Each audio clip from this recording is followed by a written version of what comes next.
Hello दोस्तों, स्वागत है एक बार फिर से आपका मेरे चैनल पे आरएस लीगल अपडेट पे। दोस्तों, आज एक ऐसे जजमेंट के बारे में बात करूंगी जो आपको बहुत रिलीफ देगा। आप में से मोस्टली यही होता है कि पत्नी जब झूठे केसेस आप लोगों पे करती है, फॉल्स एलिगेशन करती है और उसके बाद फिर मेंटेनेंस भी डिमांड करेगी। मतलब झूठे केसेस भी करना, पैसे भी मांगना। तो एक ऐसा ही जजमेंट है, तो आपके बहुत काम आएगा, बहुत रिलीफ देगा आपको। डिटेल्स में बात करेंगे। फिलहाल अगर चैनल पर आप लोग मेरे नए जुड़े हैं तो चैनल को लाइक करिए, ज़्यादा से ज़्यादा लोग तो शेयर करिए, सब्सक्राइब करना बिल्कुल ना भूलिए। साथ ही बेल आइकन दबाइए ताकि आपको टाइम टाइम से मेरे वीडियो की नोटिफिकेशन मिलती है। अब हम बात करते हैं, जैसे कि होता है पत्नी ने केस कर दिए, झूठे केसेस में आपको फंसा दिया, फिर मेंटेनेंस डिमांड कर रही है। वो साबित नहीं कर पा रही है, जो भी एलिगेशन लगा रही है आज तक उसने साबित ही नहीं किया है। बस कोर्ट में बोल देती है, सबूत मांगा जाए कि भाई मैडम आप जो एलिगेशन लगा रहे हो सबूत दो, तो सबूत के नाम पे उसके पास जीरो होता है, कुछ भी नहीं। क्योंकि उसका मेन मकसद तो परेशान करना है, और अगर साथ रहने को बोलो तो साथ भी नहीं रहना है। और बस किसी भी तरीके से झूठ बोल के मेंटेनेंस पाले, पति की इनकम को बढ़ा चढ़ा कर बोलना, उसका एक्स्ट्रा इनकम सोर्स बताना, और भी कि ये झूठ बोल रहा है, ये तो सालाना इतना कमाता है, महीने इतने कमाते हैं, तो मुझे चाहिए, मैं अपनी बेसिक नीड्स को पूरा नहीं कर पा रही। कोर्ट में इस तरीके से बेबस लाचार अपने आप को दिखाएगी कि उस तरीके से उसको मेंटेनेंस मिल जाए। बट एक ऐसा जजमेंट मैंने अभी ये ढूंढा है आपके लिए, जिसमें कि जैसे आम जिस तौर पे जैसा होता है, पत्नी ने मेंटेनेंस क्लेम किया, बट कोर्ट ने क्या किया, उस मेंटेनेंस को रिजेक्ट कर दिया और पति के फेवर में ही गया। मेंटेनेंस पूरी तरीके से है जो डिनाई हो गया।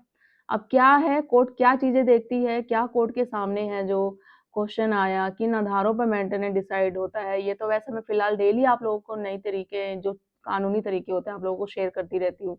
एक बार फिर से मैं बात करूंगी और ये जजमेंट बहुत काम आएगा। डिटेल्स में अगर आप लाइक ये जजमेंट पाना चाहते हैं तो मैं जो इसका नेम है, केस टाइटल, वो डिस्क्रिप्शन में डाल दूंगी। आप नॉर्मली गूगल से डाउनलोड कर सकते हैं, मिल जाएगा आपको आसानी से। अब देखो, बात करते हैं कि पत्नी ने मेंटेनेंस मांगी लेकिन कोर्ट ने है जो साफ मना कर दिया। ये 10 फरवरी 2025 का है। इस फैसले ने मेंटेनेंस में बड़ा एक रूल क्लियर किया है। ठीक है, अब जजमेंट चाहे जितना भी हो पुराना, उससे कोई फर्क नहीं पड़ता, और ये तो अभी ये 1 साल का ही है, तो उससे कोई मैटर नहीं बनता। तो ये आप क्वेश्चन मत करिएगा ये तो पुराना है, न्यू नहीं है। न्यू भी आते रहते हैं। अभी एक नेक्स्ट वीडियो में बताऊंगी कि एक बनाऊंगी जो अभी लेटेस्ट भी है, लाइक पढ़ी लिखी पे, कि ये भी होता है कि पढ़ी लिखी वाइफ है, एजुकेटेड है, तो उसको भी मेंटेन नहीं मिलना चाहिए। तो एक ऐसा जजमेंट भी आया है, नेक्स्ट वीडियो में उस पर बनाऊंगी। तो देखो, बात करते हैं, जो हम डिस्कस करेंगे, जो रियल एक कोर्ट का जजमेंट है। नेम है श्रीमती संतोषी यादव बनाम मेघा सिंह यादव। ठीक है, तो इस वीडियो में हम जानेंगे मेंटेनेंस आखिर रिजेक्ट हुई क्यों, क्या रीजन था, कोर्ट क्या सिचुएशन और क्या क्राइटेरिया को देखते हैं। तो अगर वो सिचुएशन सेम आप लोगों के साथ भी होती है तो ये जजमेंट आप लोगों के बहुत काम आएगा। तो कोर्ट ने क्या जो लॉजिक लगाया, क्या आखिर देखा, तो इस फैसले से आम लोगों को क्या सीख मिलेगी, आप हस्बैंड वाइफ दोनों के लिए ही वीडियो ये बहुत इंपॉर्टेंट है।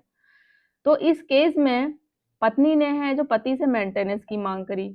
पत्नी का कहना था कि वह पति के साथ नहीं रह सकती है। पति ने कोर्ट में कहा कि वह पत्नी को साथ रखने के लिए तैयार है। पत्नी बिना किसी ठोस कारण के अलग रह रही है। जैसे कि आमतौर पे हमेशा यही होता है, आप में से भी बहुत सारे लोगों के साथ ये तो होगा, आप चाहते हैं पत्नी को साथ रखना, बट पत्नी मना करती है कि मुझे नहीं रहना है, और बिना किसी कारण के वो छोड़ के चली गई है। कोई वैलिड रीजन नहीं है, सबूत भी नहीं दे पा रही है, जो केसेस कर रखी है उसका भी कोई सबूत नहीं दे पा रही। 498 केस कर रखी है, डोमेस्टिक वायलेंस, तो कोई भी नहीं है। और पति स्टार्टिंग से एंड तक वो यही बोल रहा है कि मैं रखना चाहता हूँ। तो सेम इस केस में भी, इस जजमेंट में भी यही हुआ। तो कोर्ट के सामने जो मेन क्वेश्चन आया वो क्या था, तो कोर्ट ने सबसे पहले ये देखा, क्या पत्नी सफिशिएंट रीजन के साथ अलग रह रही है, या फिर उसने खुद ही पति का घर छोड़ा है। कोई रीजन है वैलिड जिसको वो कोर्ट में प्रूव कर पा रही है, या उसने अपनी मर्जी से ही बस छोड़ दिया घर। तो कोर्ट ने जो ऑब्जर्व किया, कोर्ट ने रिकॉर्ड एग्जामिनेट किया और पाया कि फाइनली जो रिजल्ट क्या आया, कि पत्नी ने क्रूरल्टी या हरासमेंट का कोई ठोस सबूत नहीं दिया। आमतौर पे ऐसा ही होता है कि जो भी वो क्रूरल्टी बता रही थी कि मेरे साथ अत्याचार हो रहा है, दहेज प्रताड़ना हो रही है, उसने कोई सबूत नहीं दिया। कोई एफआईआर, मेडिकल रिकॉर्ड या इंडिपेंडेंट जो एविडेंस, बिल्कुल भी कोई भी नहीं दिया उसने। पति ने विलिंगनेस दिखाई कि वह पत्नी को साथ में रहना रखना चाहता है। कोर्ट ने माना कि पत्नी का अलग रहना वॉलेंट्री है, कोई मजबूरी नहीं है कि भाई मजबूरी से अलग रह रही है, वो अपनी इच्छा से चली गई। कोई आज तक उसने सबूत पेश नहीं किया, जो भी वो उसने पति पे ससुराल वालों पे इल्ज़ाम लगा रही थी, जो भी केस किया अभी तक, कोई उसने नहीं किया। तो इम्पोर्टेंट जो मेन आया, जो प्रिंसिपल कोर्ट ने क्या कहा इसमें कि अगर पत्नी बिना पर्याप्त कारण पति से अलग रहती है और पति उसे रखने के लिए तैयार है, तो मेंटेनेंस देना अनिवार्य है, मतलब डिनाई हो जाएगा, नहीं दिया जाएगा ऐसी सिचुएशन में मेंटेनेंस। तो इसी आधार पे कोर्ट ने पत्नी की मेंटेनेंस एप्लीकेशन को खारिज कर दिया, बंद कर दिया, अलाउ बिल्कुल नहीं किया। तो इस फैसले से क्लियर ये होता है और इस जजमेंट से क्या सीख मिलती है दोनों को ही, पति हो या पत्नी, कि मेंटेनेंस ऑटोमेटिक राइट बिल्कुल नहीं है। कोर्ट कंडक्ट ऑफ प्रूफ देखती है। सिर्फ एलिगेशन ही काफी नहीं होता है कि आपने एलिगेशन लगा दिया तो पति को, ससुराल वालों को सजा हो जाएगी, उसको जेल में भेज दिया जाएगा, आप कोई सबूत नहीं दोगे और फिर आपने मेंटेनेंस मांगा तो कोर्ट आपको मेंटेनेंस दिला देगी और एक पनिशमेंट सुना देगी पति को कि भाई तुम्हें मेंटेनेंस देना है, और पत्नी चाहे जितना भी मांग रही हो। तो ऐसा बिल्कुल नहीं होता है। तो अब हम बात करेंगे जो कॉमन, जो एक गलतफहमियां होती है, जो होती है, तो वो क्या है चीजें, कि पत्नी अलग रहती है तो मेंटेनेंस मिलेगा ही। तो ऐसा बिल्कुल नहीं है, ये सच बिल्कुल नहीं है। Reason plus evidence equal to maintenance. तो ये होता है, रीजन कोर्ट देखेगी, एविडेंस देखेगी, उसके बाद ही मेंटेनेंस डिसाइड होगा। तो श्रीमती संतोषी यादव एस मेघा यादव, ये फैसला बताता है कि कानून है जो बैलेंस है वो हमेशा सच का साथ देता है, और सच महिला पुरुष कोई भी हो सकता है। ये नहीं कि भाई महिला है, कानून जो बनाए गए हैं, ये मेंटेनेंस बनाया गया है सिर्फ महिलाओं के लिए बनाया गया है। कानून ये जो मेंटेनेंस का केस है उनके लिए बनाया गया है जिस महिला के साथ सच में अत्याचार होता है, घरेलू हिंसा होती है। और वो महिला नहीं, पुरुष भी हो सकता है, बच्चे भी, बुजुर्ग भी, कोई भी हो सकता है। बट आज की डेट में वो कुछ झूठी महिलाएं इन कानूनों का दुरुपयोग करके वो फायदा उठाती है।